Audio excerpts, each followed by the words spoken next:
আমার ওয়াইফে ফোন দিচ্ছে তো আপনি ঘর তো ভাঙা শেষ এরপরে ঘরে বাড়িতে কিছু বাইর করতে পারি না সব মালামাল এরা কি নিছে না নিছে অন্য মানুষের নিছে অনেক মানুষ ছিল তারপরে আবার বাইক দিয়ে বলতেছি কি আপনারা সবাই আসেন এই মসজিদের জায়গা উত্তর দিতেছি মসজিদের কি দলিল আছে এবং এই যে আমাদের দাঁতে স্কুল আর এদের মুখী দিছে 22 এবং আরো যে জমার মালিক 40% যে দাবি করে এগুলোর লগে মামলা তো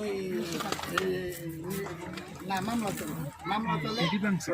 হুলদারি মামলা ফালাই দিছে অন্তত গতকালকে একজনে বলতেছে কি হুলদারি মামলা ফালাই দিছে সাক্ষী না দিতে তাই বললে কি আপনারা কি রায় পাইছি নাই আমরা রায় পাইছি হ্যাঁ মামলা ফালাই দিছে তো এখন এরা মামলা করাইছে ওই জমার মালিক 4% ইজার মাল এগুলোকে মামলা চলে আমরা ম্যাপে পুরোটা আছে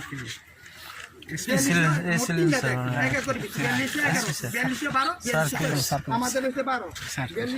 12 আর ওই ডিআরএ রেকর্ড এই যেখানে বেগুন এখানে রেকর্ডে আমি মসজিদে বললাম কি আইনে যদি আদালতে যদি দলিল যদি সঠিক যদি থাকে তো আপনারা কাগজপত্র দেখে যেখানে আমরা যে কাগজ ধরে ওইখানে মসজিদ নির্মাণ করছি এটা আমি বলছি জিজ্ঞাসা করি